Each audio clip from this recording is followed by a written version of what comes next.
तो बेटा आज का हमारा टॉपिक है VSEPR थियरी, जिसका फुल फॉर्म है valence shell electron pair repulsion. बोलो तो, valence shell electron pair repulsion. VBT के बाद पाउलिंग ने हाइब्रिडाइजेशन का कॉन्सेप्ट दिया, बराबर, कि भाई बॉन्ड बनने से पहले एटॉमिक ऑर्बिटल का इंटरमिक्सिंग होगा। क्या होगा? उससे बनेगी हाइब्रिड ऑर्बिटल। क्या बनेगी? जो आपके मोलेक्यूल की जियोमेट्री डिसाइड करती है। तो हाइब्रिडाइजेशन पता करने पर हमें मोलेक्यूल की जियोमेट्री पता लगेगी। सही है। बट लास्ट लेक्चर मैंने आपको एंड में बताया था कि CH4 NH3 H2O सभी में हाइब्रिडाइजेशन सेम है, फिर भी उन तीनों की जियोमेट्री अलग अलग है। तो हाइब्रिडाइजेशन के कॉन्सेप्ट से हमें बॉन्ड एंगल और जियोमेट्री के बारे में एक्यूरेट इंफॉर्मेशन नहीं मिलेगी। तो उसके लिए थियरी आई VSEPR। अब टेक्स्ट बुक में VSEPR जो है वो VBT से पहले है ना। तो टेक्स्ट बुक का सीक्वेंस फॉलो करने में बेटा खतरा है। तो पहले VBT समझ लो, हाइब्रिडाइजेशन समझ लो, जियोमेट्री समझ लो, फिर पता लगेगा। ओके। अच्छा, अब वैलेंस शेयर इलेक्ट्रॉन पे रिप्रेजेंट थियरी बेटा एक्चुअल में दिया था नाइहॉल गिलेस्पी, और बाकी दो साइंटिस्ट के नाम में भूल रहा हूं, सिजविक एंड पॉवेल। हाँ, VSEPR theory was first given by Sidgwick and Powell and reorganized by Nyholm and Gillespie। तो पहले उसके कुछ इंपॉर्टेंट नोट्स है जो हम लिख ले, बाद में मैं आपको पूरी थियरी एक्सप्लेन करूंगा। तो हेडिंग लगाइए, चलिए। VSEPR theory.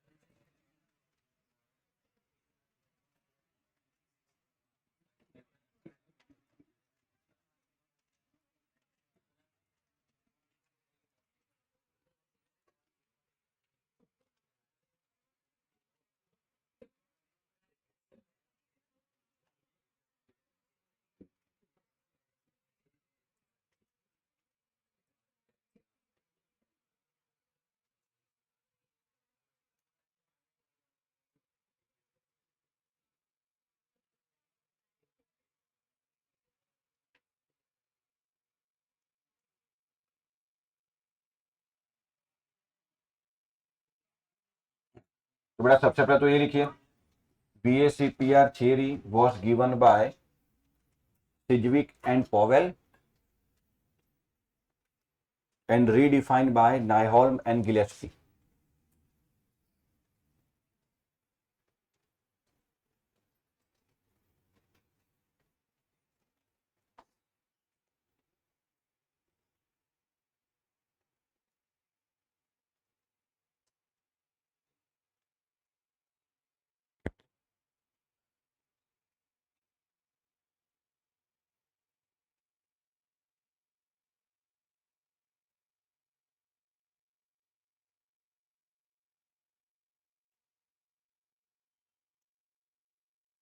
अब उसके नीचे लिखो, the main postulate of VSEPR theory are as follows.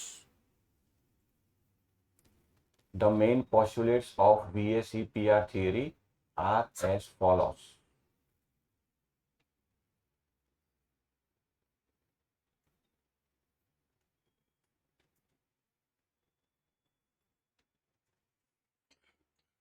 उसमें लिखो बेटा, number 1,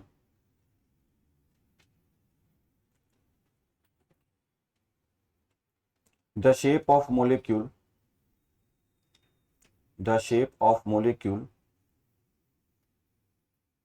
depends upon the number of valence shell electron। The shape of molecule depends upon the number of valence shell electron pairs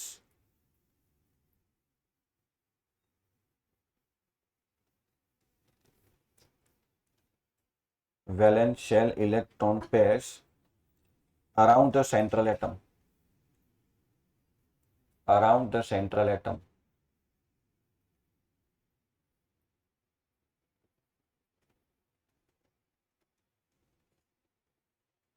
Done। Postulate 2, pairs of electron in the valence shell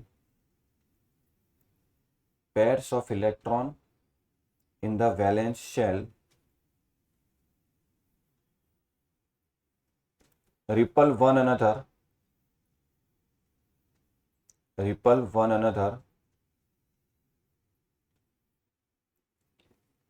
since their electron clouds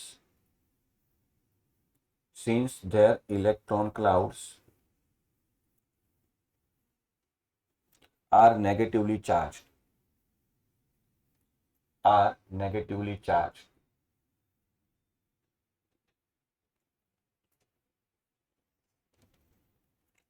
Number 3.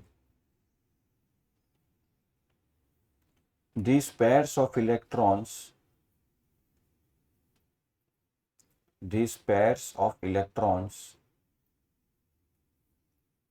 tend to occupy tend T-E-N-D.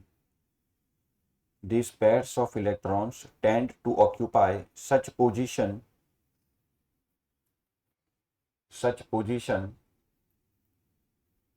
in space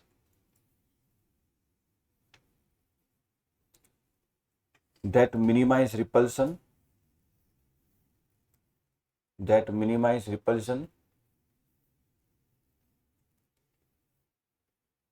and maximize distance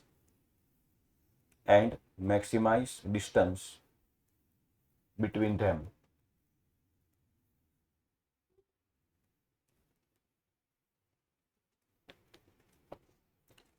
Number 4. The valence shell is taken as a sphere. The valence shell is taken as a sphere with the electron pairs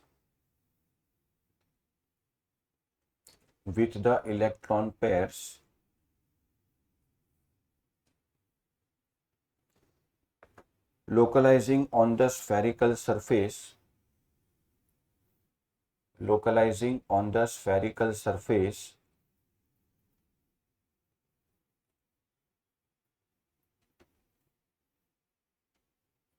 at maximum distance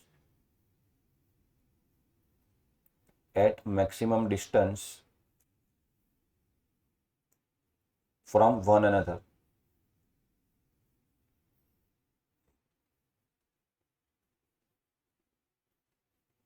Number 5. A multiple bond is treated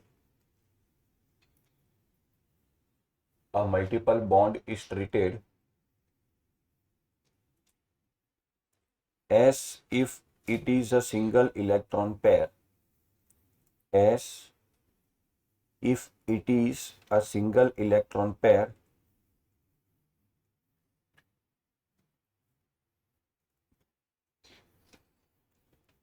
And two or three electron pairs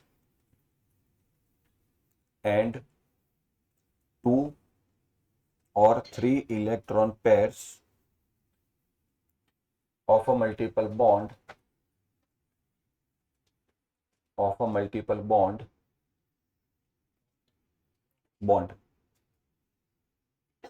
are treated as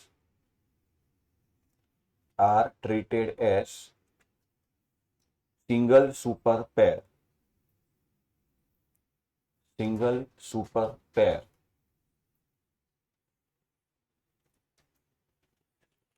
Last, number 6.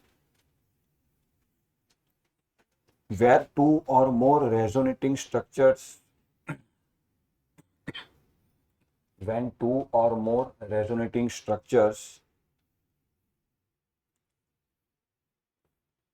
can represent a molecule,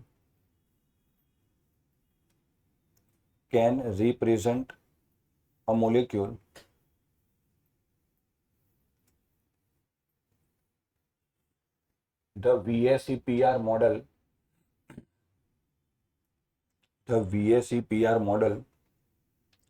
is applicable to any such structure.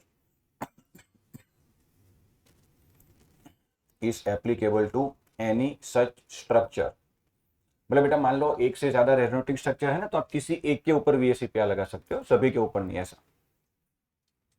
नीचे note करके लिखना।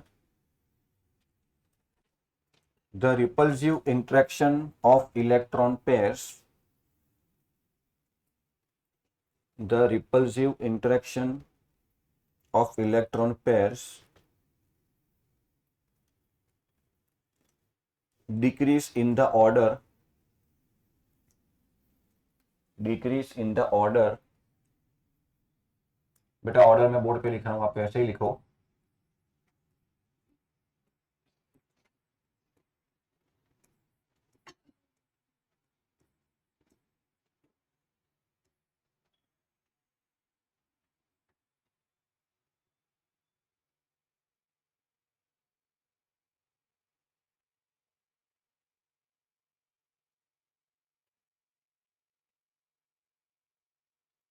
मतलब lone pair के बीच में सबसे ज्यादा repulsion लगेगा, तो वो दोनों लोन पेयर एक दूसरे से मैक्सिमम डिस्टेंस पर रहने की कोशिश करेंगे ताकि रिपल्सन मिनिमाइज हो जाए, है कि नहीं। उसके बाद रिपल्सन लगेगा किसमें, लोन पेयर बॉन्ड पेयर में, और सबसे कम रिपल्सन किसमें लगेगा, बॉन्ड पेयर में। अच्छा, लोन पेयर समझते हो, ऐसे इलेक्ट्रॉन जिन्होंने बॉन्ड फॉर्मेशन में पार्टिसिपेट नहीं किया। बॉन्ड पेयर मतलब जिन्होंने बॉन्ड बना लिया हो, ठीक है। तो बेटा बेसिकली वीएसईपीआर थियरी वही कहती है जो हाइब्रिडाइजेशन कहता था, बस इसमें एक एडिशनल बात यह है कि इसमें हम लोन पेयर को काउंट करेंगे। जिस भी मोलिक्यूल में सेंट्रल एटम के ऊपर लोन पेयर है, वो लोन पेयर उसका शेप डिसाइड करने में एक इंपॉर्टेंट फैक्टर प्ले करेगा। समझ रहे हो भाई। हाइब्रिडाइजेशन तो क्या बताता है, हाइब्रिड ऑर्बिटल कौन कौन सी है, sp3 है, sp2 है कि sp है, उससे हमने शेप तय कर लिया कि sp3 है तो टेट्राहेड्रल। बट हाइब्रिडाइजेशन ये नहीं देखता कि sp3 मोलिक्यूल है, उसमें अगर सेंट्रल एटम के ऊपर लोन पेयर है तो उससे ये रिपल्सन की वजह से उसकी जियोमेट्री चेंज हो जाएगी। और जैसे कि मैंने पहले भी कहा था, इस चैप्टर से लॉन्ग क्वेश्चन आना है, तो लॉन्ग क्वेश्चन पहला वीबीटी, दूसरा आएगा हाइब्रिडाइजेशन या वीएसईपीआर से। तो सवाल ऐसे होगा, right down the postulates of VSEPR theory and explain the shape of AB3 type of molecule या AB4 टाइप ऑफ मोलिक्यूल। अब वो कैसे डिसाइड करते हैं, अब डिस्कस करेंगे, बराबर। अच्छा, बहुत सारी पोस्टुलेट का बेटा प्रैक्टिकली हमारे सिलेबस में यूज नहीं है, जैसे कि डबल बॉन्ड है तो उसको सिंगल इलेक्ट्रॉन पेयर मानेंगे, और ट्रिपल बॉन्ड है तो उसको एक सुपर पेयर मानेंगे। तो ऐसी जो बातें लिखी हुई है वो ऐसे एग्जाम्पल हमारे सिलेबस में नहीं है। आपको क्या करना है बेटा, मोलेक्यूल को देख के उसकी जियोमेट्री समझनी है, ओके। दूसरी बात, वीएसईपीआर बेटा तभी एप्लीकेबल है जब सेंट्रल एटम के ऊपर लोन पेयर हो। अगर लोन पेयर नहीं है तो बेटा हाइब्रिडाइजेशन ने उसका शेप बता रखा है, ठीक है। तो लोन पेयर एग्जामिनर बताएगा नहीं, वो छुपा के रखेगा, आपको ढूंढ के निकालनी है कि इस मोलेक्यूल में सेंट्रल एटम के ऊपर कितने लोन पेयर है। उसके लिए वैलेंस इलेक्ट्रॉन पता होने चाहिए, अच्छा, उसके लिए एटॉमिक नंबर पता होना चाहिए और इलेक्ट्रॉनिक कॉन्फ़िगरेशन पता होनी चाहिए। तो नाइट्रोजन का एटॉमिक नंबर है बेटा 7, 10th वाली कॉन्फ़िगरेशन है 2 5, तो उसके वैलेंस इलेक्ट्रॉन है 5। तो अगर नाइट्रोजन ने 3 बॉन्ड बनाए हैं तो उसके ऊपर एक लोन पेयर बचा होगा। अब किसी को इलेक्ट्रॉनिक कॉन्फ़िगरेशन नहीं आता और उसको ये भी नहीं पता कि नाइट्रोजन का एटॉमिक नंबर 7 है, तो बेटा मेरा आशीर्वाद है आपके साथ, भगवान करे आप बस पास हो जाओ और ज्यादा उम्मीद मत रखना। अब क्या करें, चैप्टर 4 पढ़ रहे हैं हम, 1 to 20 के एटॉमिक नंबर नहीं मालूम, 10th वाले कॉन्फ़िगरेशन भी नहीं मालूम, तो फिर अब बेटा क्या है, शाम को 10th की क्लास होती है, यहाँ 9th की भी होती है, तो मैं बात करूंगा सर से, आप उस क्लास में बैठ जाना, ओके। बाकी वो सारी चीजें रिवाइज करने का अभी टाइम नहीं है। तो पहले सबसे पहली बात, वैलेंस इलेक्ट्रॉन पता होने चाहिए। तो शुरू करें, सबसे पहला एग्जांपल ध्यान से देखना, अलग अलग केस डिस्कस करेंगे भाई। पहला एग्जांपल बेटा हम लेते हैं sp2 हाइब्रिडाइजेशन का, किसका, अच्छा। अब sp2 का बेटा अगर आपको एग्जांपल याद हो तो आई थिंक BCl3 था, बराबर, BCl3। बताओ BCl3 में बेटा सेंट्रल एटम कौन, बोरोन। बोरोन में वैलेंस इलेक्ट्रॉन कितने, कोई बात नहीं, बोरोन का एटॉमिक नंबर 5, इलेक्ट्रॉनिक कॉन्फ़िगरेशन 2 3, बाहर कितने नंबर आए, तो मतलब बोरोन की वैलेंसी कितनी है 3। तो यहाँ बोरोन ने क्लोरीन के साथ कितने बॉन्ड बनाए, तो 3 वैलेंसी थी, 3 बॉन्ड बना लिए। क्या बोरोन के पास लोन पेयर है, नहीं है। अब sp2 है बेटा, तो बताओ शेप क्या होता है, ट्राइगोनल प्लेनर। क्या ये सारी बातें डिस्कस हो गई है ना भाई। तो बेटा ट्राइगोनल प्लेनर ऐसा होगा।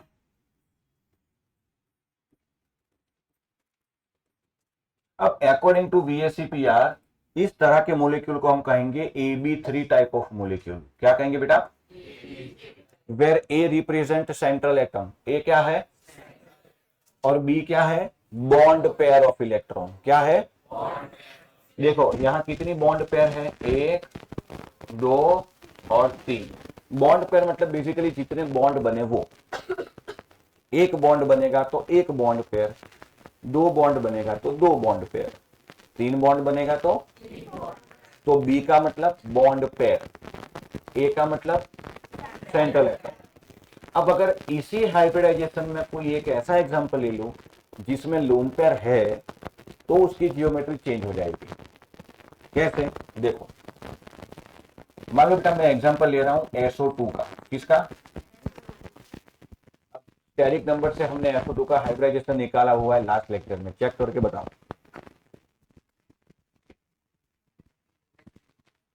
देखो SO2 का शेप ऐसा होगा बेटा, अरे बोलो, सेंट्रल एटम कौन, सल्फर का एटॉमिक नंबर, इलेक्ट्रॉनिक कॉन्फ़िगरेशन 2 8 6, तो वैलेंस इलेक्ट्रॉन कितने आए, मतलब सल्फर कितने बॉन्ड बना सकता है, कितने बनाए, 2 इलेक्ट्रॉन बचे।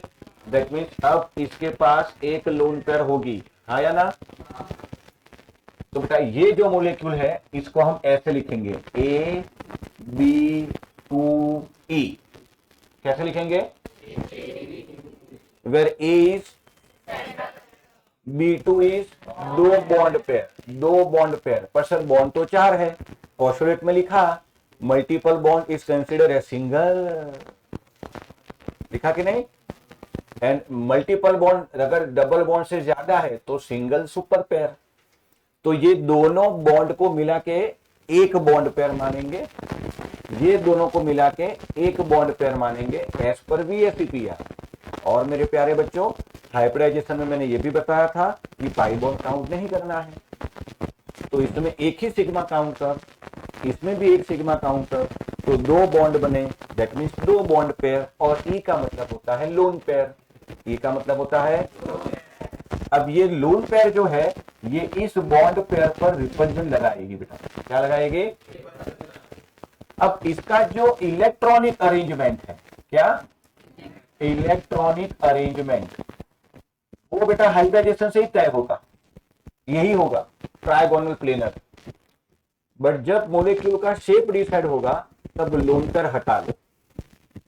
तो बेटा AB2E2 में बॉन्ड पेयर कितनी, 2, लोन पेयर कितनी, 1, इलेक्ट्रॉनिक अरेंजमेंट कैसा, ट्राइगोनल, जो हाइब्रिडाइजेशन से डिसाइड करता है ना बेटा वही ट्राइगोनल प्लेनर। और उसका शेप कैसा, अब हम क्या वर्ड यूज करेंगे, तो बेटा SO2 का शेप आएगा बेंड, क्या आएगा। अब मैं आपको आराम से विस्तार से समझाऊंगा, प्लीज यहां ध्यान देना।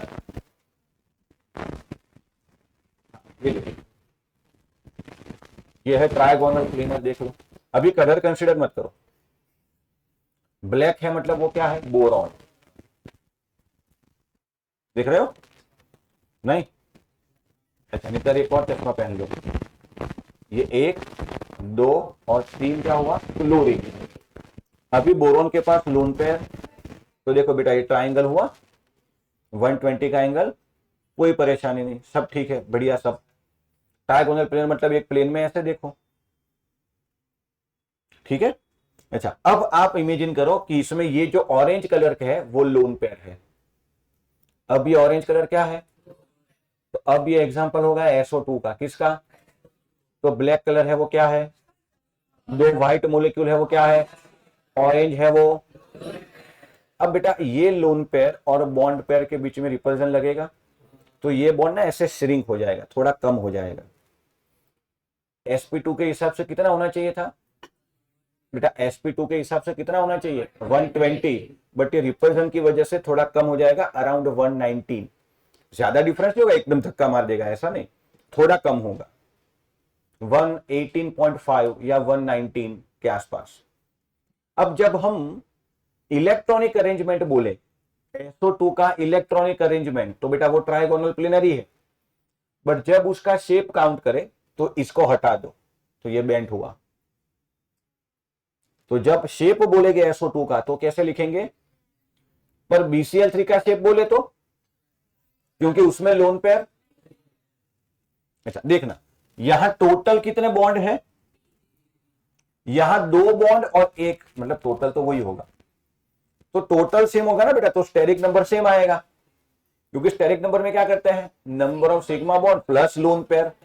तो लोन पेयर को हम हाइब्रिडाइजेशन में काउंट करते हैं, तो इस मोलिक्यूल का स्टेरिक नंबर और इस मोलिक्यूल का स्टेरिक नंबर सेम आएगा, इन दोनों का हाइब्रिडाइजेशन सेम आएगा, इन दोनों का इलेक्ट्रॉनिक अरेंजमेंट सेम आएगा, पर इसका शेप ट्राइगोनल प्लेनर ही रहेगा, जबकि इसका शेप ये हटाने के बाद बोलना है।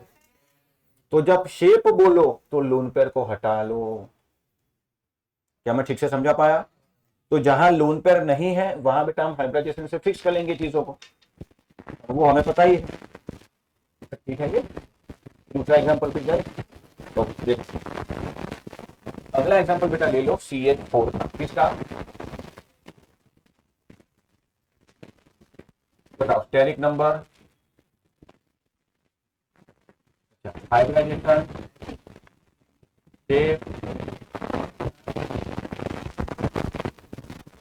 Bond angle. इसमें अलग अलग किताब में अलग अलग है, किसी जगह 109.5 लिखा है एग्जैक्ट बॉन्ड एंगल। हाँ दोनों बात सही है कि 109.28 और 109.5 में 0.22 डिग्री का फर्क, डिग्री भी नहीं, मिनट।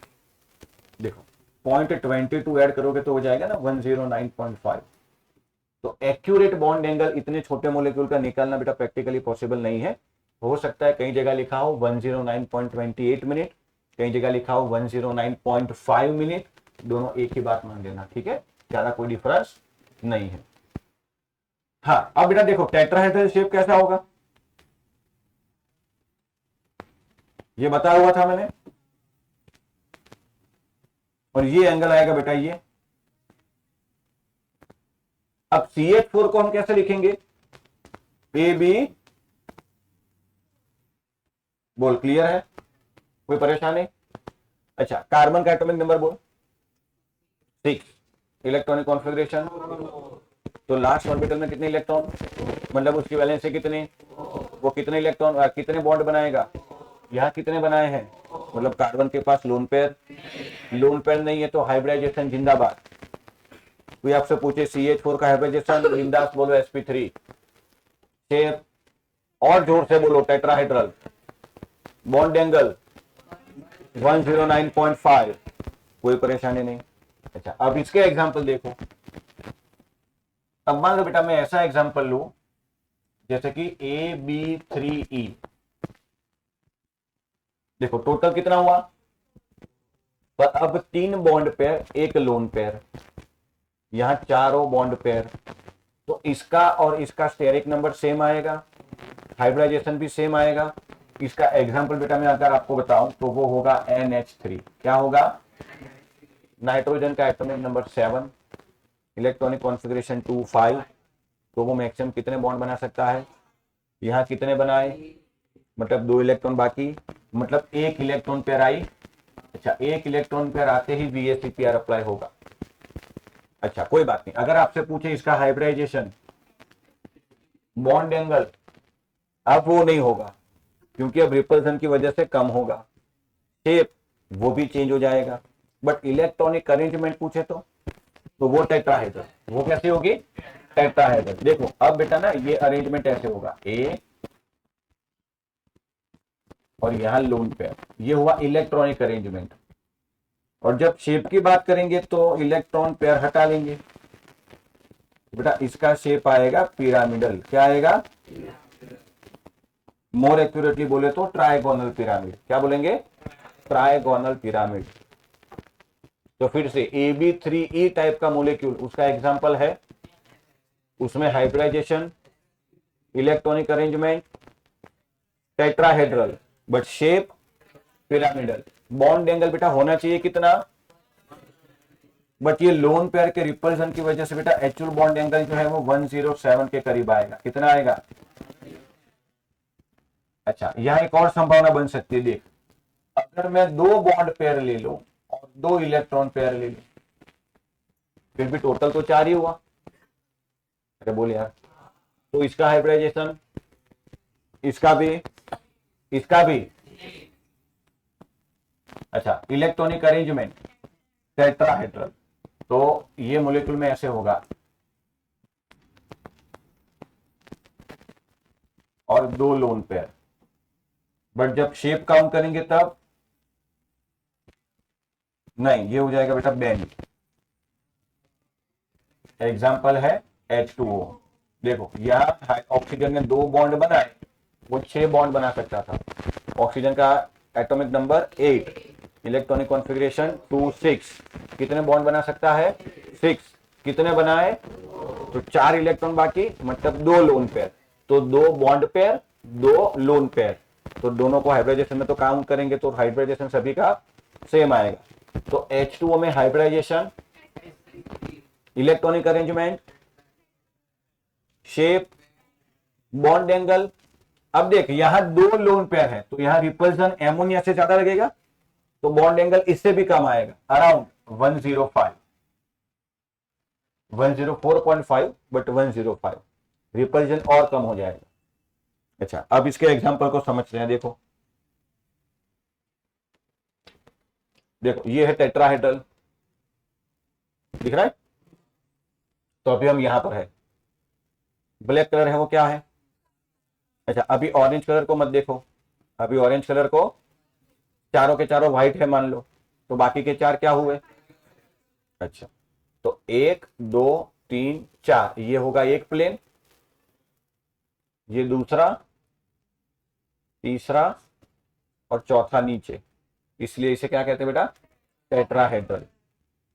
अच्छा, ये एंगल कितना आएगा? अच्छा, ये भी, किसी भी बॉन्ड पेयर के बीच का एंगल आएगा 109.5 या 109.28। ठीक, तो CH4 में हाइब्रिडाइजेशन sp3, CH4 में शेप टेट्राहेड्रल, CH4 में electronic arrangement tetrahedral, bond angle 109.5। अब इमेजिन कर बेटा, इसमें एक लोन पेयर आ गई, ये वाली लोन पेयर है, ऊपर है वो, ये व्हाइट है, तो बेटा ये हो जाएगा एमोनिया। देख ऊपर लोन पेयर आ गई, ठीक है ना? अच्छा, अब एमोनिया में हाइब्रिडाइजेशन पूछे तो sp3, electronic arrangement tetrahedral, but shape तो ये मत देखो, तो ये देखो पिरामिड जैसा बनेगा, एक पहाड़ जैसा बनेगा, है ना? और एक्यूरेटली बोले तो ट्राइगोनल पिरामिड है ये। क्या है? पिरामिड देखे आप, ऐसे बनते हैं, एटलीस्ट उसका फोटो तो देखा होगा। तो बेटा ट्राइगोनल पिरामिडल भी हो सकता है और स्क्वायर पिरामिडल भी हो सकता है। क्या ये समझ आया बेटा? पक्का? चलो ठीक है, वेरी गुड। अब बेटा H2O को देख, H2O में 2 लोन पेयर है, अब ये दोनों लोन पेयर है, तो अब इस दोनों को शेप में काउंट मत करो, तो ये हुआ ना वापिस बेंट, जो SO2 में होता था, है कि नहीं? तो अगेन H2O में हाइब्रिडाइजेशन, इलेक्ट्रॉनिक अरेंजमेंट। अब बेटा क्योंकि यहां 2 लोन पेयर है तो ये इंडिविजुअली रिपल्सन लगाएगी, ये इस पे लगाए, ये इस पे लगाए, या ये यहां जो भी मान लो, तो बॉन्ड श्रिंक हो जाएगा, रिपल्सन की वजह से धक्का लगेगा। तो एमोनिया में रिपल्सन ज्यादा लगता है कि H2O में, इसलिए बॉन्ड ज्यादा श्रिंक हो गया, थोड़ा और एंगल कम हो गया। आइडियली होना चाहिए कितना? एमोनिया में 1 लोन पेयर है तो थोड़ा कम, H2O में 2 लोन पेयर है तो थोड़ा और कम। क्या मैं ठीक से समझा पाया? पक्का? ठीक है, तो फिर से बेटा देख के बताओ, मीथेन में हाइब्रिडाइजेशन sp3। मीथेन किस टाइप का मोलिक्यूल है? Ab4। टाइप ऑफ मोलिक्यूल पूछे तो electronic arrangement, shape, bond angle. NH3 किस टाइप का मोलिक्यूल है? उसमें hybridisation, electronic arrangement, shape, bond angle. H2 किस टाइप का मोलिक्यूल है? उसमें hybridisation, electronic arrangement, shape, bond angle. कर पाओगे? तो ये था दूसरा केस। अब देखते बेटा तीसरा केस।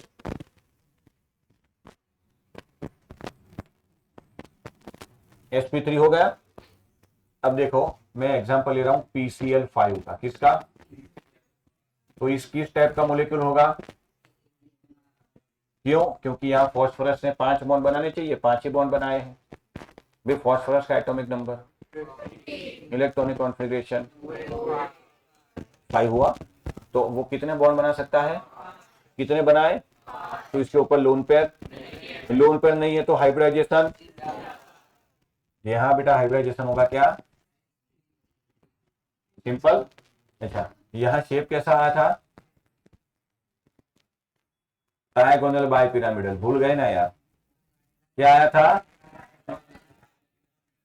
याद है? अच्छा, ये वो वाला केस है बेटा जिसमें दो तरह के बॉन्ड एंगल थे, 120 वाले 3, 90 वाले 2। सही है। चल फिर से, PCl5 किस टाइप का मोलिक्यूल? हाइड्रोजन कौन सा? इसका shape trigonal bipyramid, bond angle. ठीक है, यहां तक कोई परेशानी? अच्छा, अब एक ऐसी संभावना देखें जिसमें एक लोन पेयर हो बेटा, फिर वो क्या हो जाएगा? AB4E क्या होगा बेटा? सही है। मतलब 4 बॉन्ड पेयर, एक लोन पेयर, टोटल 5 ही होगा। तो हाइब्रिडाइजेशन यही आएगा, इलेक्ट्रॉनिक अरेंजमेंट यही आएगा, शेप चेंज हो जाएगा, बॉन्ड एंगल चेंज हो जाएगा। तो क्या इस एग्जांपल में मैं SF4 को कंसीडर कर सकता हूं? कैसे? सल्फर कितने बॉन्ड बना सकता है? कितने बनाए? तो एक लोन पेयर हो गया ना। तो ये होगा SF4 का एग्जांपल। क्या होगा बेटा? अच्छा, तो बेटा इस केस में क्या होगा? आपको लोन पेयर को ऐसी जगह अरेंज करना है कि रिपल्शन मिनिमाइज हो। अच्छा, हाइब्रिडाइजेशन क्या होना है? Electronic arrangement trigonal bipyramidal, वो भी सेम रहेगा।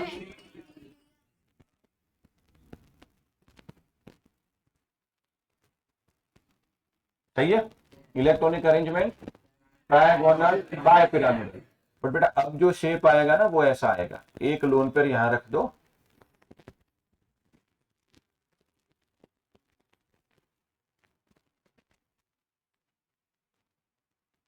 इसे कहते हैं सीसॉ। क्या कहते हैं? गार्डन में गए हो? बताऊंगा अभी, डोंट वरी, अभी यहां नहीं करना है। सीसॉ समझ में आया? पक्का? एक और एग्जांपल दूं तो बेटा AB4E टाइप का मोलिक्यूल कौन सा एग्जांपल है? SF4। हाइब्रिडाइजेशन कौन सा हुआ? sp3D। Electronic arrangement trigonal bipyramidal, और एक्चुअल शेप सीसॉ। बेटा इसकी वजह से ये एंगल कम होगा। 120 का था ना, वो 90 वाले कम नहीं होंगे। सॉरी, 90 वाला कम होगा। भाई आपने यहां क्लोरीन की जगह लोन पे लगाया ना। अच्छा, तो ये वाला एंगल थोड़ा कम हो जाएगा, अप्रोक्स 87 समथिंग, 88। मतलब ज्यादा डिफरेंस नहीं आता, ध्यान रखना रिपल्जन की वजह से। एक और एग्जांपल दे भाई, बोलो। अच्छा, एक और एग्जांपल क्या ऐसा ले सकते हैं हम? AB3E2। सही है भाई? सॉरी,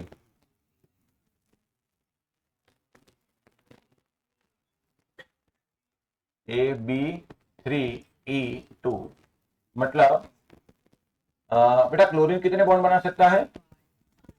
7, दो लोन पेयर कितने, दो, मतलब वो कितने बॉन्ड बनाएगा आप, 3। तो मैं यहां ClF3 या ClBr3 का एग्जांपल ले सकता हूं। एक बार फिर से देखो, क्लोरीन बॉन्ड कितने बना सकता है, फिर से बोलो, क्लोरीन कितने बॉन्ड बना सकता है, कितने बनाए, तो कितने बाकी, तो लोन पेयर कितनी, ये केस भी बनेगा बेटा। अच्छा, इसका टोटल सबका टोटल तो बेटा 5 ही होना है। तो बेटा बताओ सभी में हाइब्रिडाइजेशन फिक्स है, sp3d। अच्छा, electronic arrangement trigonal bipyramidal. पर अब दो लोन पेयर को ऐसे अरेंज करेंगे, देखो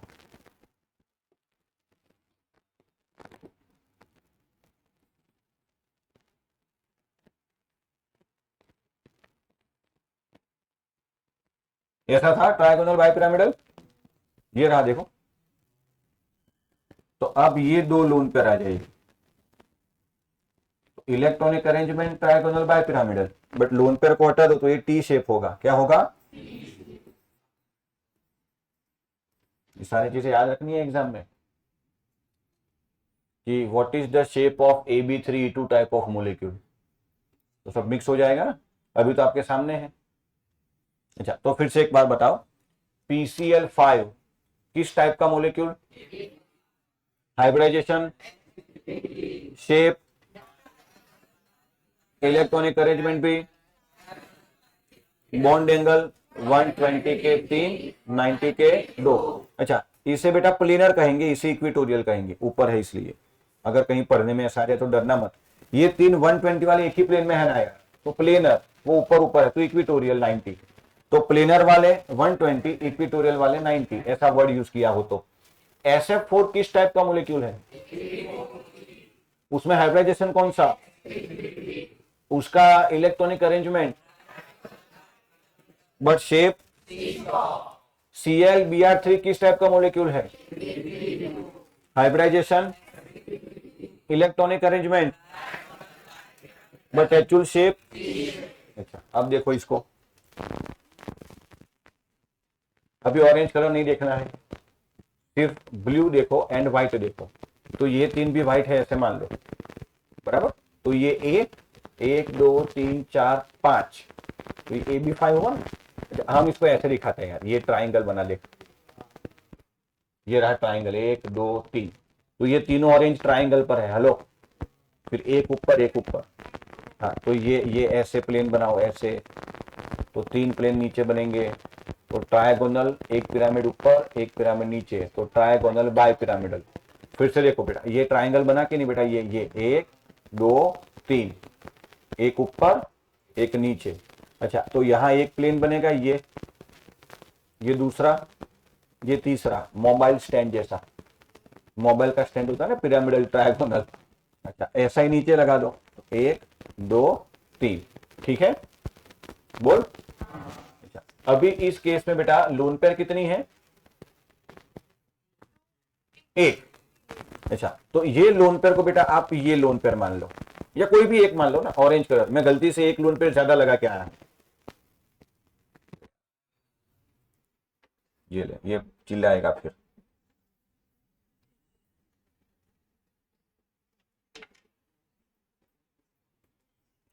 अब इन दोनों में से किसी भी एक को लोन पेयर मान लो, तो मान ले बेटा मैंने इसको लोन पेयर मान लिया, ठीक है, तो ये काउंट नहीं होगी, ये लोन पेयर, इसको मैंने दबा दिया, शेप में ये काउंट नहीं होगी, इलेक्ट्रॉनिक अरेंजमेंट में तो होगी। तो अगर आप इसको ऐसे देखो तो ये सीसो हुआ कि नहीं। अच्छा, ये स्टैंड, अच्छा एक बंदा यहां बैठेगा एक यहां बैठेगा, ऐसे ऐसे होता रहेगा, हुआ ना सीसो।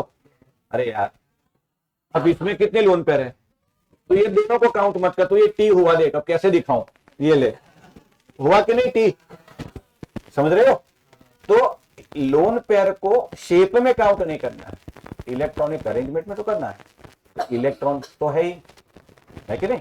तो अगर ये लोन पेयर ना होती तो रेगुलर अरेंजमेंट, एक लोन पेयर आ गई तो AB3E, दो लोन पेयर आ गई तो AB3E2, सही है, पक्का, कोई परेशानी यहां तक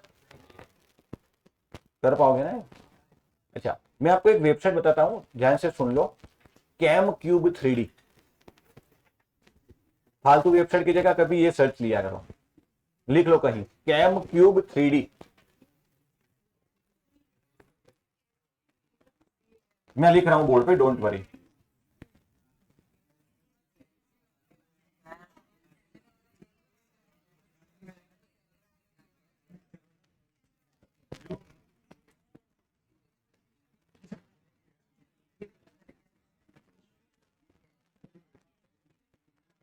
ये आप गूगल में टाइप करके ये वेबसाइट पे ओपन करना, उसमें सर्च का ऑप्शन आएगा, आप सिंपल टाइप करना VACPR। क्या टाइप करोगे? सारे मोलेक्यूल 3D में ओपन होंगे, जिसको आप टच करके घुमा के भी देख सकते हो, ऐसे करके घुमा के सब, तो उससे आपको आइडिया ज्यादा लगेगा।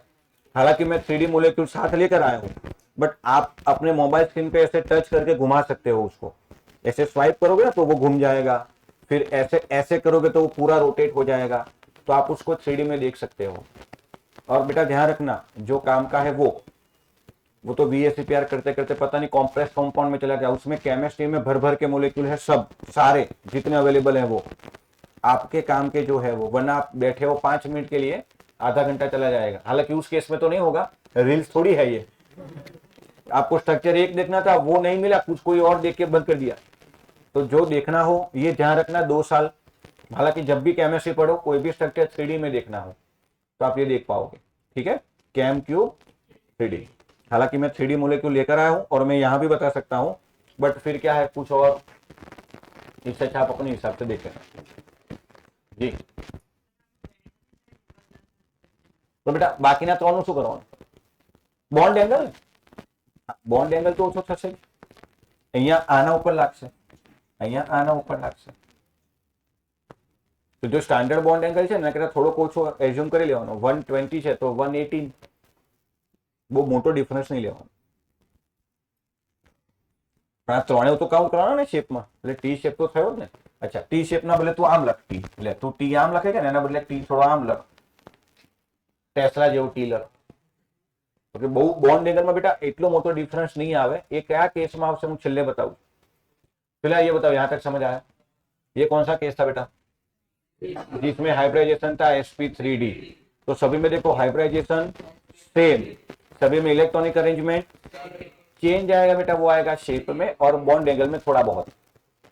आपने बेटा हाइब्रिडाइजेशन में जो बॉन्ड एंगल याद रखे हैं, VACPR में उसका थोड़ा कम कर देने का, अप्रोक्सीमेट। सभी बॉन्ड एंगल हम याद नहीं रख सकते, एग्जामिनर जो सवाल बनाएगा वो तो इसके बाहर का ही होगा। आपको क्या लगता है वो ये पूछेगा? वो ऐसा कोई भी मोलेक्यूल बना दे, ऐसा कोई भी मोलेक्यूल बना दे, तुझे पहचानना है कि ये किस टाइप का है। अगर टाइप पता चल गई तो बॉन्ड एंगल 120 का थोड़ा कम 118 ले लो, 118.5 ले लो। तो ऑप्शन में ऐसा लिखा हो द बॉन्ड एंगल इज, तो 120 से छोटा बट उसके करीब। 120 से छोटा तो बेटा 90 भी होता है, 120 से छोटा तो 25 भी होता है, तो ऐसे ऑप्शन को हटा देना। 120 के करीब वाला जो उससे छोटा है वो टिक करना, 120 से ज्यादा तो हो ही नहीं सकता। तो ऑप्शन ए में लिखा हो 128, ऑप्शन बी में लिखा हो 118.5, सी में लिखा हो 108 एंड डी में लिखा हो 19। तो सबको देखते हुए हम टिक करेंगे 118.5। ठीक है, अगले एग्जांपल पे आगे बढ़े। तो अगला केस बनेगा बेटा, वो बनेगा SF6। बोलो ये किस टाइप का मोलेक्यूल होगा? तो हाइब्रिडाइजेशन, बोलो सल्फर कितने बॉन्ड बना सकता है? यहां कितने बनाए? मतलब इसमें लोन पेयर, अगर लोन पेयर नहीं है तो हाइब्रिडाइजेशन जिंदाबाद। बेटा इसमें जो शेप आएगा वो क्या होगा? ऑक्टाहेड्रल। ऑक्टाहेड्रल ऐसे होता है, और बॉन्ड एंगल सभी में कितना?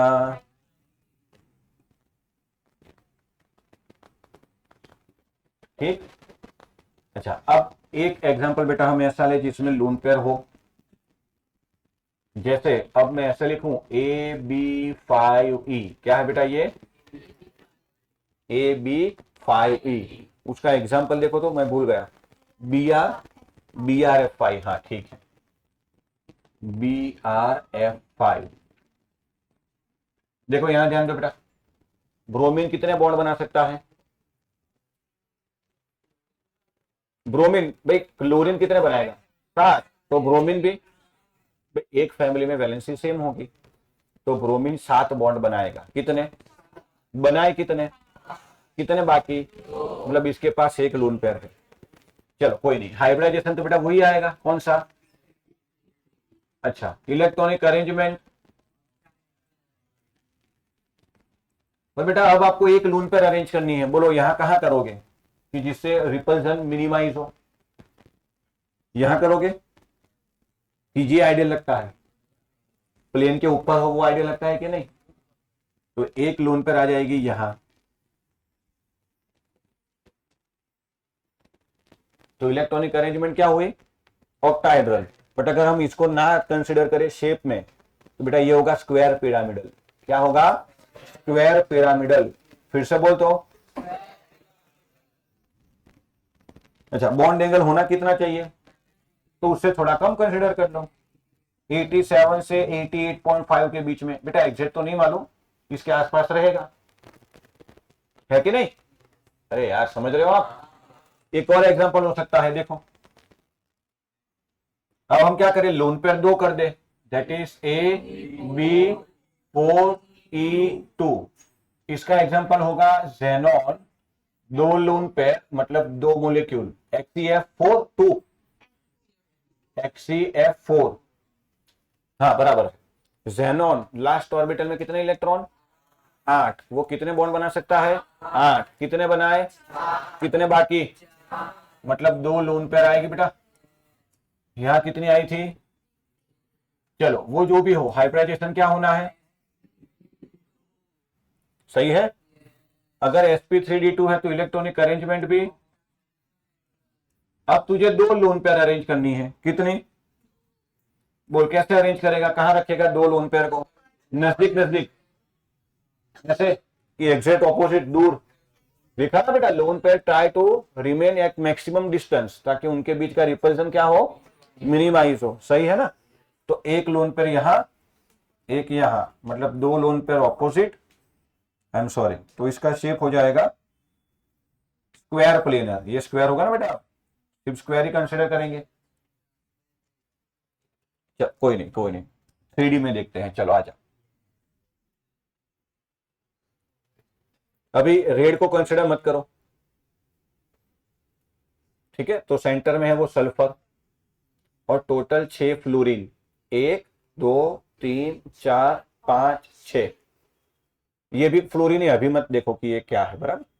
तो देखो ये स्क्वायर होगा बेटा, तो ये स्क्वायर होगा ना, एक ऊपर एक नीचे।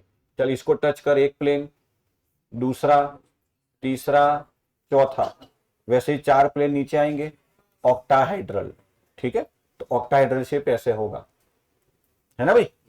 अच्छा अब देख, एक लोन पेयर आ गए, मान लो वो मैं नीचे रख रहा, एक लोन पेयर मतलब ये वाला केस, तो शेप में लोन पेयर को काउंट नहीं करेंगे, तो अब सिर्फ इतना बचा। तो अब बेटा ये स्क्वायर पिरामिड हुआ ना, क्योंकि अब यहां 4 है। अच्छा 3 होता तो ट्राइगोनल पिरामिडल बोलते हैं उसको, बट ये क्या है? स्क्वायर। मोबाइल स्टैंड ही है, बट उसमें 3 प्लेन की जगह 4 प्लेन है, 1 2 3 और 4। समझ आया? अच्छा अब 2 लोन पेयर है तो दोनों को हटा दो, तो ये तो बेटा सिर्फ स्क्वायर बचा, एक ही प्लेन में स्क्वायर। अरे यार मैं इसको हटा ही दूं, चल, तो हुआ कि नहीं प्लेन में स्क्वायर? अरे यार स्क्वायर, क्या मैं ठीक से समझा पाया? अच्छा नहीं भी समझ आया तो कैम क्यूब 3D का सहारा ले लो। अच्छा समझने के लिए, एग्जाम में नहीं। अच्छा फिर से बताओ, SF6 कौन से टाइप का मॉलिक्यूल है? AB6। Hybridisation, electronic arrangement, shape, bond angle. BrF5 किस टाइप का molecule? Hybridisation, electronic arrangement, shape, bond angle. 90 से थोड़ा कम, 90 से थोड़ा, इसका जितना कम हो इससे ज्यादा इसमें कम होगा, वो हम समझ चुके हैं NH3 और H2O में भी। तो मान ले तूने यहां लिखा 87, तो यहां लिख लेना 86.5 या 86, 85 भी चलेगा, वो ऑप्शन में से आपको पिक करना है बस। चलिए, AB4E2 का एग्जांपल है HCF4, उसमें हाइब्रिडाइजेशन है shape, shape square planar, shape क्या होगा बेटा, इलेक्ट्रॉनिक अरेंजमेंट ऑक्टाहेड्रल। कर पाओगे? तो आपकी एग्जाम में सवाल ऐसे आएगा, write down the postulate of VSEPR theory and explain the shape of AB5E type of molecule. तो AB5E टाइप ऑफ मोलिक्यूल का एग्जांपल है BRF5, ऐसे करके शुरू करने का। In which bromine is central atom, the valence of bromine is 7, so it makes maximum 7 bonds, but in this case bromine has 1 lone pair. So as per hybridization, the electronic arrangements are octahedral, hybridization is sp3d2, but because of presence of 1 lone pair is arrangement in 3-dimensional and such as distance is maximized, repulsion is minimized. तो कितना लिखना है वो postulate लिखने के बाद, postulate 6 लिखनी है। आप ऐसा जो आपने लिखा ना, जो आपने समझा, उसी को इंग्लिश में ट्रांसफर करके लिख लो। पर ध्यान रखना, केमिस्ट्री की एक लैंग्वेज होती है, वो लैंग्वेज फॉलो करना। हर सब्जेक्ट की एक लैंग्वेज होती है। जैसे फिजिक्स की लैंग्वेज है, let us assume that an object having mass m with velocity v at distance h at height this, वहीं से शुरू करते हो ना। तो केमिस्ट्री में लेट अस अज्यूम नहीं आएगा कहीं पर भी। तो वो वाली लैंग्वेज आप सपोज यहां यूज करो, let us assume that AB5 type of molecule is BRF5, let BR is central atom, let नहीं भी, वो है ही। अच्छा, बायोलॉजी की लैंग्वेज यहां यूज करो, तो मैथ्स में तो लैंग्वेज होती नहीं। तो हर सब्जेक्ट की लैंग्वेज बेटा अलग अलग होती है। आपने यहां जो समझा है उसी को अपनी लैंग्वेज में ठीक से ट्रांसलेट करो, और व्हाट्सएप वाली डिक्शनरी का यूज मत करो। व्हाट्सएप में आप बिकॉज ऐसे लिखते हो, जल्दबाजी में यहां ऐसे मत लिखना, इतना ध्यान रखो। ये करने पर आपके स्कूल वाले मार्क्स नहीं देंगे, नहीं बोले एनसीईआरटी छाप के आओ, बट वही स्कूल का टीचर जब बोर्ड पेपर चेक करने जाएगा तो मार्क्स देना पड़ेगा। सो डोंट वरी, आप कॉन्सेप्ट पर फोकस करो, रटी रटाई बातों पर नहीं। बट यहां मैं एक वार्निंग दे रहा हूं, ध्यान से सुनो। जो साइंटिस्ट का रूल है, जो लॉ है, जो पोस्टुलेट है, उसमें आप अपनी तरह से नहीं लिख सकते कि मैंने ये समझा है तो मैं ऐसे लिखूंगा, ऐसा नहीं चलेगा बेटा। वीबीटी की जो पोस्टुलेट है, VSEPR की जो पोस्टुलेट है, हाँ, उसमें आप एक्टिव पैसिव कर लो, चलेगा। एक्टिव पैसिव समझते हो, वो चलेगा। बट उसकी जो लाइन है, उसके जो वर्ड्स है, वो आप अपने हिसाब से नहीं रख सकते। समझ आया? बाकी जो एक्सप्लेनेशन पार्ट है उसको आप अपने लैंग्वेज में इजी तरह से लिख सकते हो, डोंट वरी। ठीक है? तो ऐसी आदत डाल भाई, हर क्वेश्चन में समझाऊं फिर लिखाऊं, ऐसे तो बेटा सिलेबस कैसे खत्म होगा। बेसिकली 10th में जो आप एसएस में करते थे, समझा है कुछ, लिखा है अपने अंदाज में, वो अंदाज सही होना चाहिए, लैंग्वेज प्रॉपर होनी चाहिए। जो थ्योरी का मेन कंटेंट है, जैसे एनसीईआरटी में जहां जहां बोल्ड लेटर में जो लिखा हो वो तो जरूर अंदर आना चाहिए, जो मेन सेंटेंस है वो जरूर अंदर आने चाहिए। तो इसको अपने हिसाब से लिख, बट तू sp3d2 लिखना भूल गया, तू ऑक्टाहेड्रल अरेंजमेंट नहीं लिखा, तूने शेप नहीं लिखा, तू जो समझा है वो लिखा बट इसमें ये नहीं आया, तो फिर तो बेटा मार्क्स चले जाएंगे ना। और ऐसे बच्चे जो होते हैं ना, जो लिख के अलग ही आते हैं, वही बच्चे एग्जाम के बाहर पेपर दौड़ते रहते, पापा ऐसे लेट जाएंगे पूरा, पापा 100 में से 110 आ जाएंगे। पापा भी टेंशन में यार, 11th का पहली 2 एग्जाम का टोटल नहीं हो रहा इसका 110, तीनों का। बोर्ड में बोले 110 लाऊंगा, फिर पापा पूछेंगे पेपर कितने मार्क्स का था, पेपर तो 100 का ही था पर मैं सब लिख के आया। तो ऐसे बच्चे जब एग्जाम के बाद हमसे मिलने आते हैं, पेपर जोरदार गया, क्या बोलेंगे, तो मैं समझ जाऊंगा 70 कितना, क्योंकि वो ऐसे लिख के आया होगा फिर। अच्छा, अब जो बच्चा है उसको मालूम है कि मैंने झूठ बोला। बच्चे ना खतरनाक एक्टर होते हैं भाई साहब, जो एक्टिंग करते हैं ना यार। 2000 बच्चों का फेस रीड कर चुका हूं मैं, एग्जाम दे के बेटा ऐसी खतरनाक एक्टिंग करेंगे, क्योंकि एग्जाम देते समय उसको पता है कि मेरा सत्यानाश हो गया है। सोचो, जब आप एग्जाम देते हो तभी पता चल जाता है ना कि मेरा अराउंड 20 नहीं आएगा आउट ऑफ 50। फिर भी एग्जाम खत्म होने के बाद उसकी एक्टिंग देखते, गजब गया सब जोड़ सब लिख डाला, बाहर आके पापा में सब जोड़ डाला, क्योंकि उसको पता है कि रिजल्ट तक तो एंजॉय कर लो, रिजल्ट जब आएगा तब देखेंगे। तो तब तक ना वो एक्टिव मोड में रहता है, एक्टिंग करता है एक कलाकार की तरह। तो पापा के पीछे बैठ गया, एनर्जी फॉर्म में आया था, अच्छा पीछे बैठ के उदास है। अब पापा जैसे मिरर में देखेंगे ना ऐसे हो जाएगा। घर जाके सबके सामने अलग ही माहौल है। फिर जैसे जैसे रिजल्ट की डेट करीब आएगी ना, हार्ट बीट बढ़ जाएगी।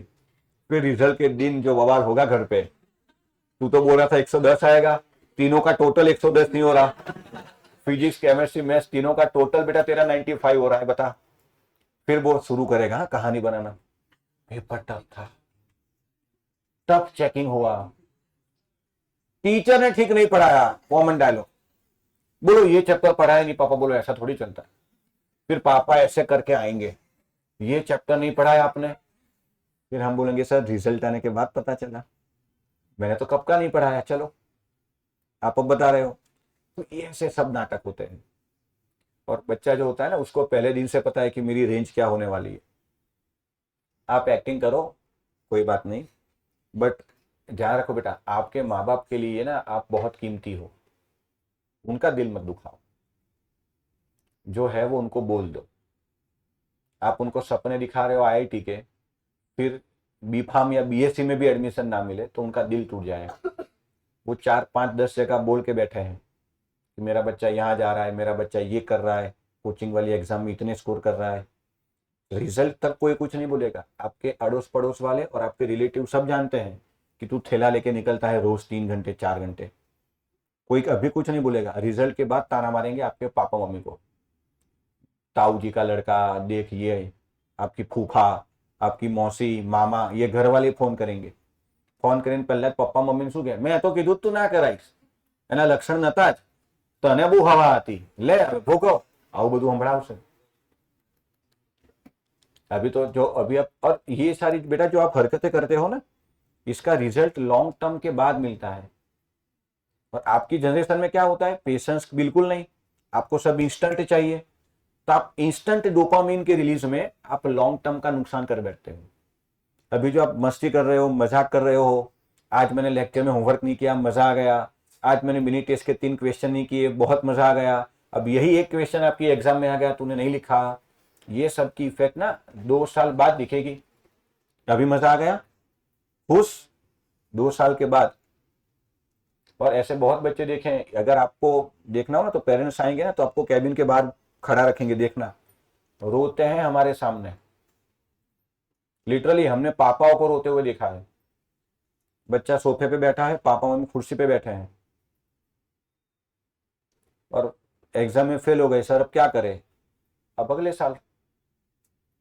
फिर जो शुरू होगा ना माहौल, वो नहीं झेल पाओगे। और ये बातें बेटा कोई दोस्ती यारी काम नहीं आएगी, कोई दोस्त हेल्प नहीं करेगा। आपका टू दोस्त एक ही है, वो है आपकी मार्कशीट। क्या है?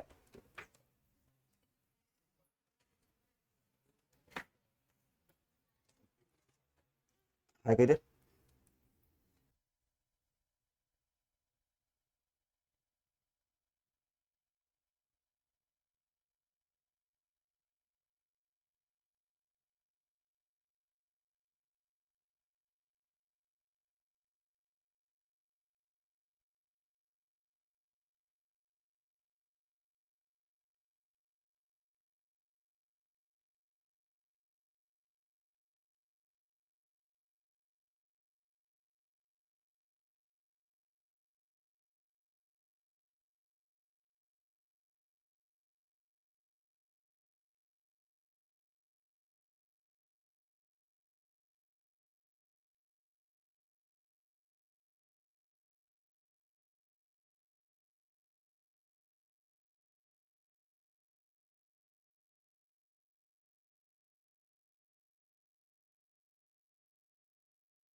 चलो बोलो, यहां तक हो जाएगा भाई, आगे बढ़े।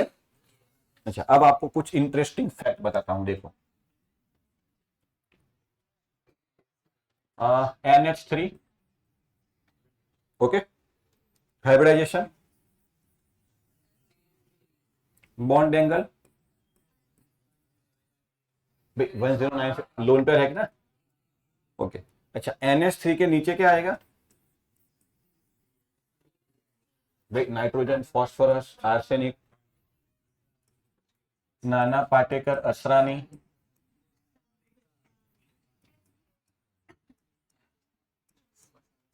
सही है। तो अगर ये sp3 है,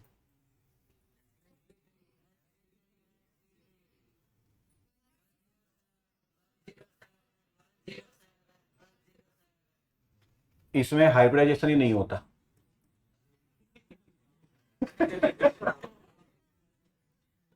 नो हाइब्रिडाइजेशन, बॉन्ड एंगल तो छोड़, हाइब्रिडाइजेशन ही नहीं होता। क्योंकि बेटा PH3 जो है ना, वो ड्रैगोस मोलेक्यूल है। क्या है?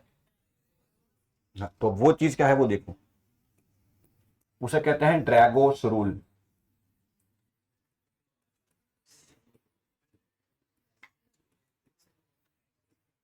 उसके कुछ कुछ कंडीशन है, और वो कंडीशन ऐसी है जो एक साथ फॉलो होनी चाहिए। कोई एक फॉलो हो ऐसा नहीं, तीनों कंडीशन फॉलो होनी चाहिए। पहली कंडीशन जो है वो ये है कि सेंट्रल एटम थर्ड और हायर पीरियड का होना चाहिए।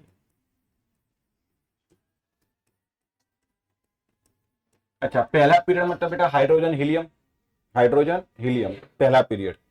दूसरा पीरियड लीबेरबकनॉफ ने। तीसरा पीरियड में ये सब आएंगे, फॉस्फोरस, सल्फर, ब्रोमीन, है ना। तो सेंट्रल एटम जो है वो थर्ड पीरियड का हो, या तो उससे ज्यादा वाले पीरियड का हो। दूसरी condition, central atom have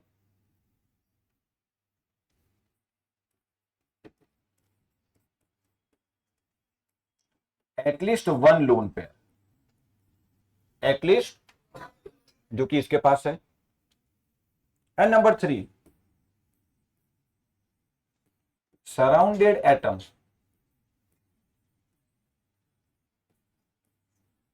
has electronegativity less than 2.5। अच्छा, अब ये पाउलिंग स्केल से डिसाइड किया है हमने। पाउलिंग स्केल में नंबर याद नहीं रखे, सीक्वेंस याद रखा होगा आपने। Fluorine, oxygen, chlorine, bromine. तो बेसिकली नाइट्रोजन से जो नीचे आएंगे वो सब, नाइट्रोजन के बाद वाले।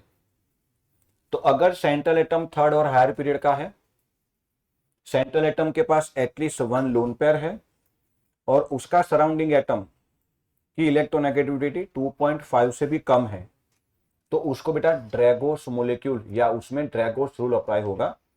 ड्रैगो ये कहता है कि उस केस में हाइब्रिडाइजेशन होगा ही नहीं, प्योर ऑर्बिटल का ओवरलैपिंग होगा, हाइब्रिडाइजेशन नहीं। प्योर ऑर्बिटल जो है ना फॉस्फोरस में, कौन सी? 3p, और हाइड्रोजन की 1s, इसमें बेटा हाइब्रिड ऑर्बिटल नहीं बनेगी। हाइब्रिड ऑर्बिटल, अगर हाइब्रिड ऑर्बिटल बनी नहीं तो बॉन्ड एंगल, क्योंकि s ऑर्बिटल तो स्फेरिकल है, उसमें कोई एंगल की मगजमारी है नहीं। p ऑर्बिटल जो होती है वो 90 डिग्री पर होती है, हाँ या ना। p orbital px, py, pz 90 degree पर होती है, तो इसका बॉन्ड एंगल 90 के आसपास रहेगा। भाई इसमें क्या है, तो इसमें भी कितना होना चाहिए, बट ये बेटा 92.5 आता है। कितना ज्यादा डिफरेंस है देखो। उसका रीजन, उसमें हाइब्रिडाइजेशन नहीं होता। तो एक बार ये नीट में आ चुका है PH3, जेई में तो ऐसे मोलिक्यूल कोई भी बना के दे सकता है। Which of the following molecule does not show hybridisation. अब आप तो वहीं ढेर हो जाओगे कि हाइब्रिडाइजेशन नहीं मतलब क्या, बॉन्ड ही नहीं बना। अच्छा, बॉन्ड नहीं बना तो ये मोलिक्यूल कहां से बना? बॉन्ड ही नहीं बना तो, है ना। पर बॉन्ड बना है प्योर ऑर्बिटल से, प्योर ऑर्बिटल। एक और एग्जांपल देख, H2O, sp3 bond angle 105 approx. अच्छा, उसके नीचे कौन आएगा, क्या होना चाहिए, अगेन ड्रैगोस मोलिक्यूल, क्या दो लोन पेयर है, सेंट्रल एटम थर्ड पीरियड से है, सराउंडेड एटम की इलेक्ट्रोनेगेटिविटी बहुत कम है, ये सारे ड्रैगोस को फॉलो करेंगे। ये 92 है, ये 91 अराउंड है, ये 93 अराउंड, सब 90 93 के बीच में रहेंगे। सिमिलरली बेटा H2O वाले केस में होगा, देखो H2O, H2S, H2SC,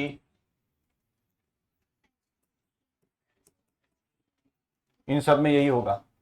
sp3 105, इसमें नहीं, इसमें सीधा 93, एक्यूरेट वैल्यू तो बेटा 92.5 93.2 ऐसे कुछ होगा, बट ये सब 90 की रेंज में रहेंगे ये सब, क्योंकि इसमें प्योर ऑर्बिटल हाइब्रिडाइज होती है। ठीक है, तो जेई में ध्यान रखना, अगर सेंट्रल एटम थर्ड पीरियड या उससे हायर पीरियड का हो, एटलीस्ट वन लोन पेयर हो, सराउंडेड बाय हाइड्रोजन या कार्बन जिनकी इलेक्ट्रोनेगेटिविटी बहुत कम है, तो उस मोलिक्यूल को ड्रैगोस मोलिक्यूल कहेंगे, उसमें ड्रैगोस रूल अप्लाई होगा, उसमें प्योर ऑर्बिटल का बॉन्ड एंगल देखना है, प्योर ऑर्बिटल का। और मेरी मानो तो इसके आगे तक का मत देखना, यही देखना, क्योंकि फिर इसमें डी आ जाएगी, इसमें एफ आ जाएगी, तो बॉन्ड एंगल के और लफड़े हो जाएंगे। नीट वाले H2S और PH3 याद रख लो। नीट वाले कितने बच्चे हैं, तो आपके लिए दो केस है। एंड PH3 का नाम क्या है बेटा, फॉस्फीन, ध्यान रखना। PH3 का नाम, इसका नाम है फॉस्फीन, तो फॉस्फीन ड्रैगोस मोलिक्यूल है। और दूसरा H2S, वो तो आपको पता ही होगा, हाइड्रोजन सल्फाइड। तो PH3 एंड H2S ध्यान रख लेना। जे वाले ये हर तरह हो सकता है, वो तीन रूल याद रख लेना, सेंट्रल एटम थर्ड पीरियड और हायर पीरियड। बेटा जो है वो करना तो पड़ेगा ना, आपका आपने मैथ्स लिया, मुझे पूछ के थोड़ी लिया था यार। अब जेई देना है, उसमें कंटेंट थोड़ा ज्यादा डीप में होता है, तो करना पड़ेगा। नीट में दो ही बार ध्यान रखो, कौन कौन सी, PH3 एंड H2S। जे के लिए ये तीन कंडीशन याद रखो, ऐसा कोई भी नया मोलिक्यूल बना के दे सकता है। ठीक है, बोलो। अच्छा, तो टेक्स्ट बुक में देखो आप, VSEPR के फर्स्ट पेज में आपको जो चार एग्जांपल दिए हैं, वही पेज नंबर कौन सा बेटा, 113, पेज नंबर 113।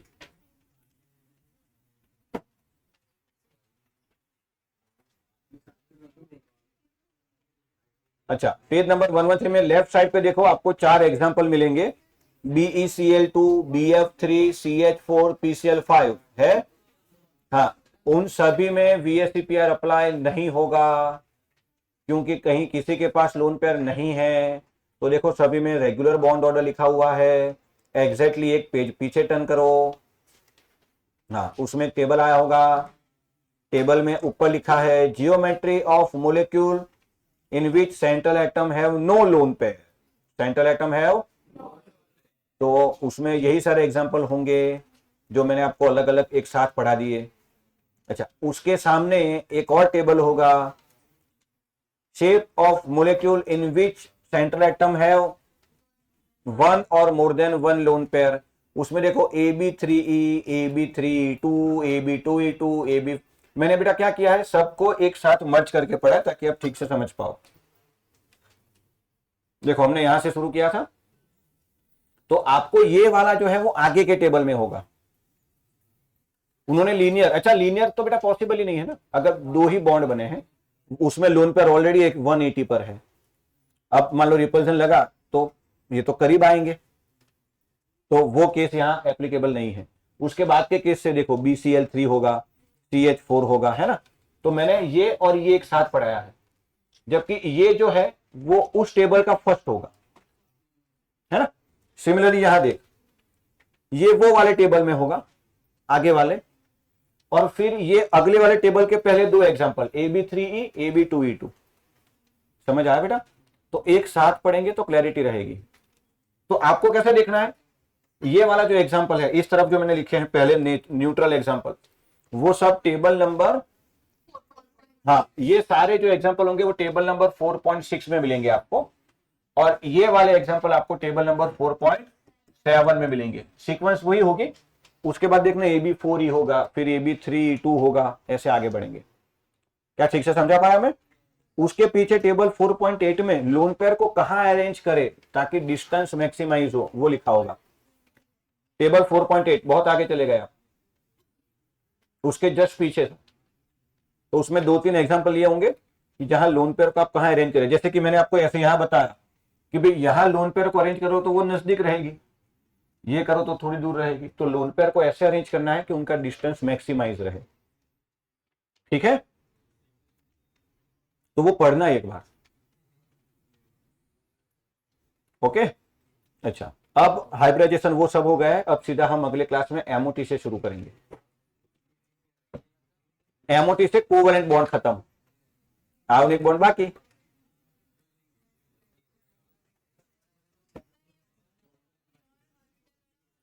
1 minute 1 minute.